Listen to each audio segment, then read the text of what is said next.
अब file setting हेरौँ ल एउटा। अब यो सर्भरमै छौँ अहिले हामी। अब मैले विन्डो ई थिचेँ। हजुर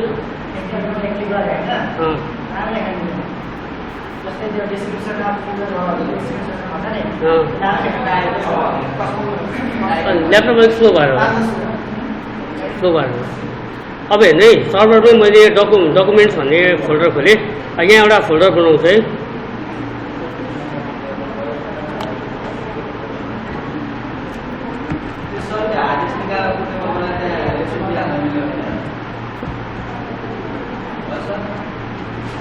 हजुर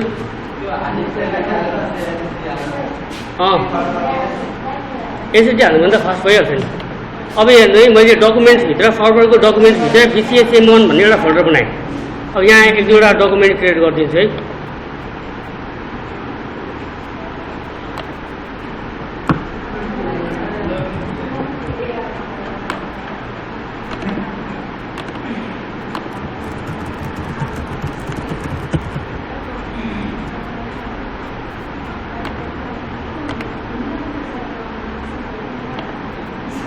ल त हाल्नु है, फोल्डर बनिसक्यो। यहाँभित्र मैले एउटा टेक्स्ट फाइल पनि बनाइदिएँ।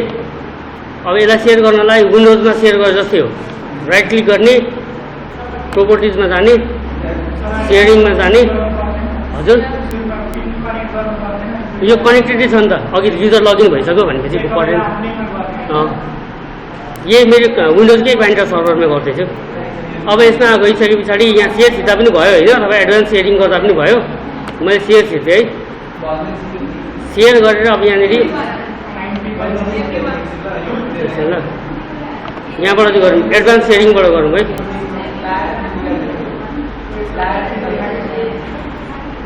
यहाँ पर्मिसनमा जाउँ,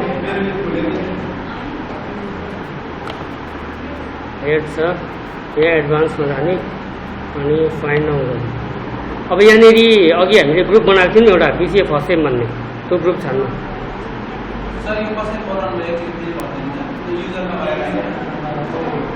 त्यो राइट क्लिक गरेर सेयर गरेर एडभान्स सेयरिङमा गएर त्यस पछाडि आएको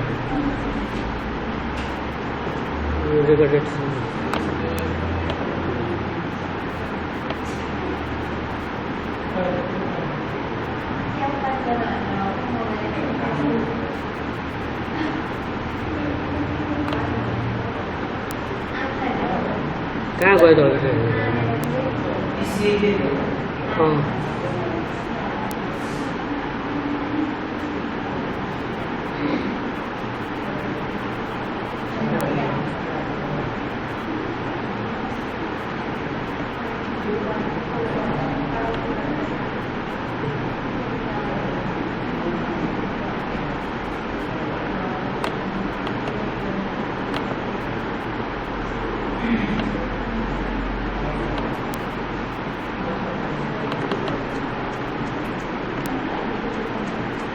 ए स्टुडेन्ट्स भन्ने ग्रुप बनाएको थियौँ। स्टुडेन्ट्सभित्र चाहिँ हालेको थियौँ नि त, हो त स्टुडेन्ट्स भन्ने ग्रुपलाई सेलेक्ट गरिदिनु।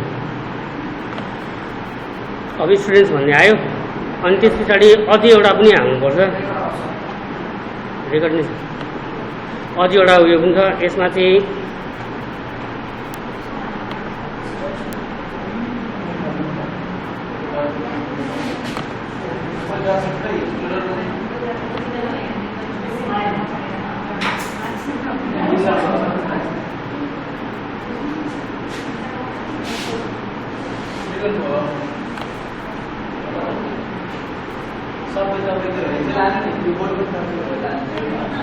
अनि त्यसमा अर्को DNS डोमेन एडमिन्स भन्ने, डोमेन एडमिन्स भन्ने ग्रुपलाई पनि हालिदिनु।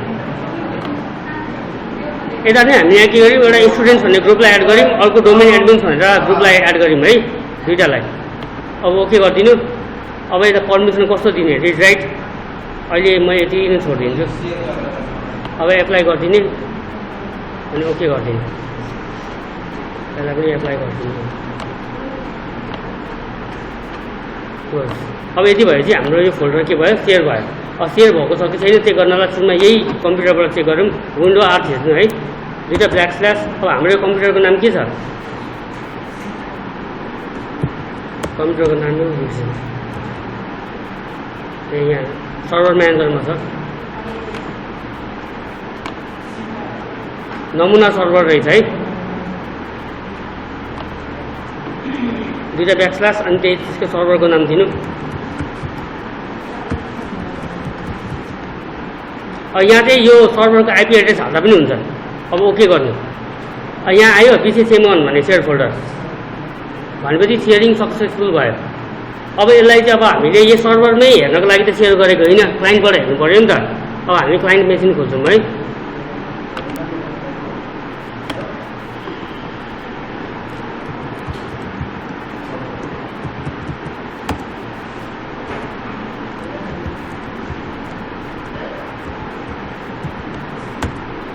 पासवर्डै मिलेन हुन्छ।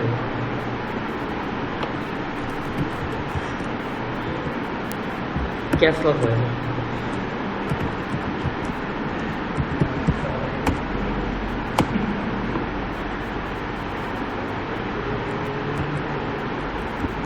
अघि पासवर्ड चेन्ज गरे पछाडि के राखेको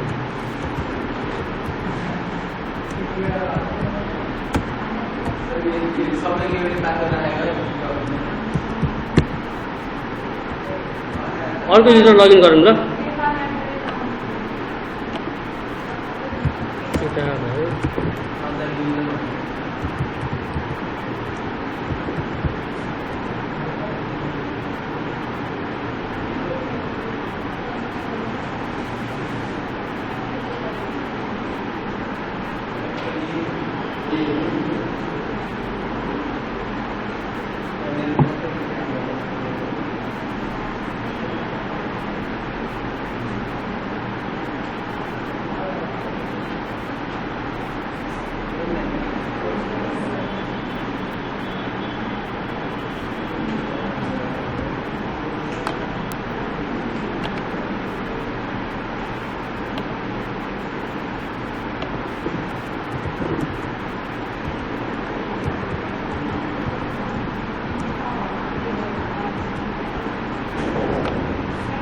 ए उयो भएछ नि त, किबोर्ड लेआउट चेन्ज भएर के एट द रेटको ठाउँमा डबल कोटेसन भयो।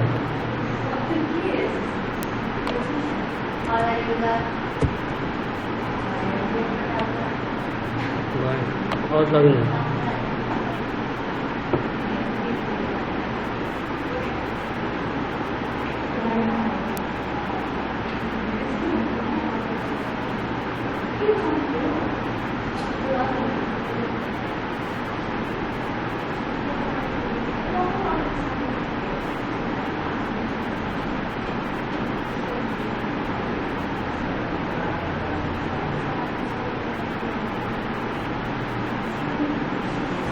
पनि मिलेन त भन्नु के हो।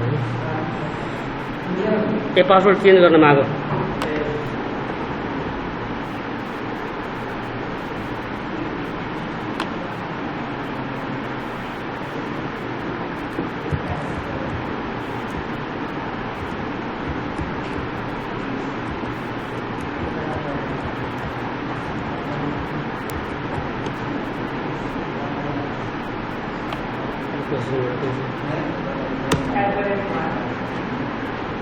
त्यही क्वेसन मार्कै राखिदिएको झुकिन्छ नि त फेरि।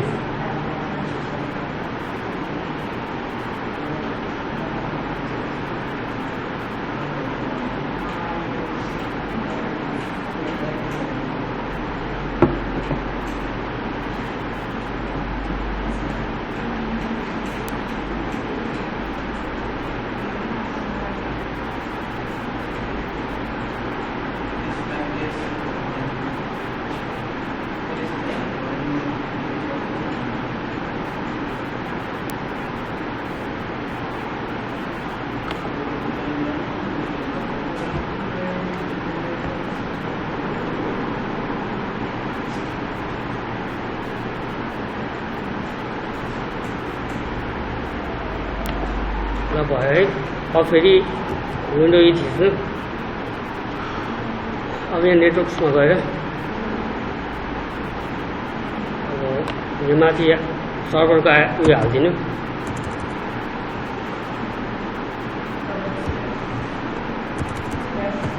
स्ल्यासै हराएर चेन्ज भयो।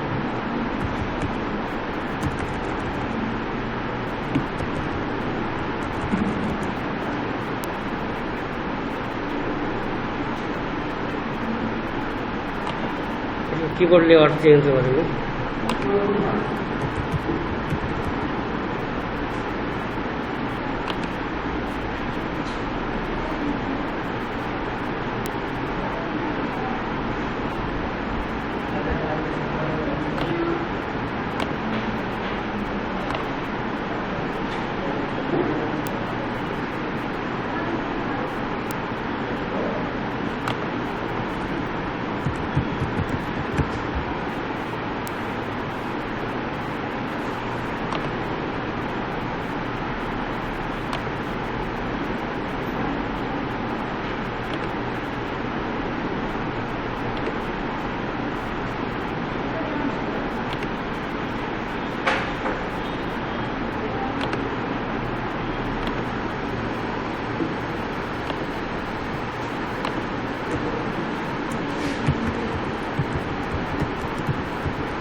यो कीबोर्ड लेआउट चेन्ज गर्ने अप्सन कहाँ हुन्छ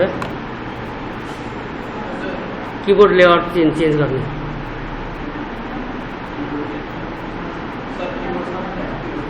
होइन रिजनमा थियो होला यो युनाइटेड किङडम भयो क्या युएस भयो भने चाहिँ मेरो ल्यापटप चाहिँ ठ्याक्कै मिल्छ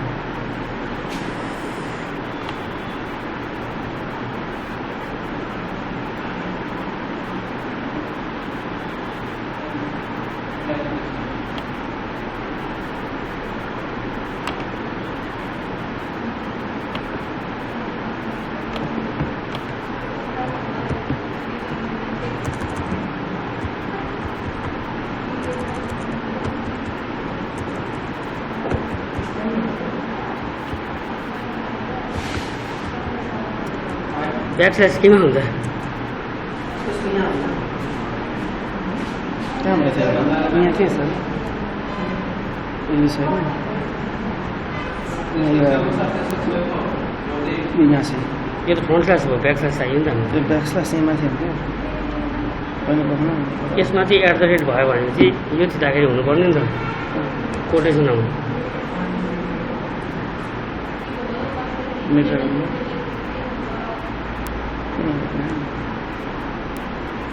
ठन्डा सत्य सिफ्ट थिचेर होला नि थिच्दैछ सिफ्ट थिचेर हुन्छ सिफ्ट थिचेर सर गर्दैछ यो सर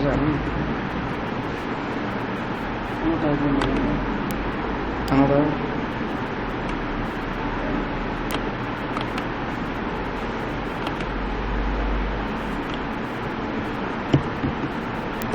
आउँदै आउनु न खाइने गरी छ नि त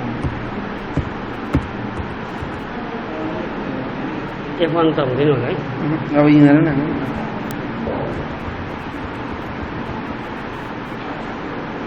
सिफ्ट नथिच्किन यता अब यता ब्याक स्ल्यास कतैबाट कपी गर्नुपर्छ यतापट्टि यहाँ छ नि फोनमा यतापट्टि हुन्थ्यो क्या प्रायः यो हार्ड किबोर्ड हो नि त स्क्रिन किबोर्डमा आउँदैन ओएस किबोर्ड आउँछ त ओएस के गर्दा स्क्रिन किबोर्ड लेक्चर लास्ट ल भयो सिङ हेर त हेलो तेरा लास्ट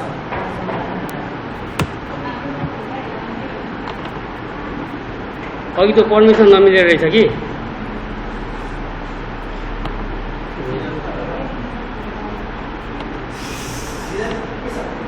अब एउटा ग्रुप पोलिसी चाहिँ हेर्न पाएको हुन्थ्यो ग्रुप पोलिसी हेर्ने अब युजर हेर्दा बुझ्नु भयो नि होइन फाइल सेटिङ पनि बुझ्नुभयो अब सर्भरबाट कम्प्युटरको सेटिङहरू चाहिँ कसरी चेन्ज गर्ने त्यो एउटा देखिन्छु ल